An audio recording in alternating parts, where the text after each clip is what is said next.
পাউরুটি দিয়ে খুব সহজ আর টেস্টি একটা ডেজার্ট তৈরি করে দেখাবো। তার জন্য পাউরুটিগুলোকে এরকম গোল গোল করে একটা গ্লাসের সাহায্যে কেটে নিয়েছি। 8 পিস পাউরুটি এখানে গোল করে কেটে নিয়েছি। তারপরে পাউরুটির এক্সট্রা স্লাইসগুলোকে ছোট ছোট টুকরো করে জল দিয়ে ভিজিয়ে রেখেছি। তার মধ্যে পরিমাণ মতো 2 চামচ চিনি, 2 চামচ গুঁড়ো দুধ দিয়ে খুব ভালো করে মিশিয়ে রেখে দিয়েছি। উনানে কড়াই বসিয়ে দিয়ে 1 বাটি দুধ, পরিমাণ মতো 2 চামচ চিনি দিয়ে খুব ভালো করে বলক তুলে নিয়েছি। স্বাদটাকে বাড়ানোর জন্য 1 প্যাকেট গুঁড়ো দুধ দিয়ে খুব ভালো করে মিশিয়ে নিয়েছি।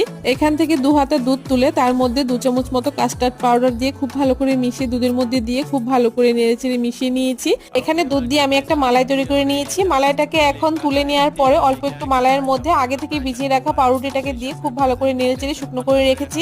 আর তারপর এটাকে নামিয়ে ঠান্ডা করে নিয়ে পাউরুটির যে স্লাইসগুলো কেটে নিয়েছিলাম গোল গোল করে তার মধ্যে এই পুরটাকে দিয়ে উপর থেকে আরেকটা করে পাউরুটি দিয়ে এভাবে করে আটকে দিয়েছি। আর দুধের যে মালাইটা তৈরি করেছিলাম সেটাকে উপর থেকে দিয়ে দিয়েছি। তৈরি হয়ে গেছে একদম টেস্টি এই ডেজার্টটি।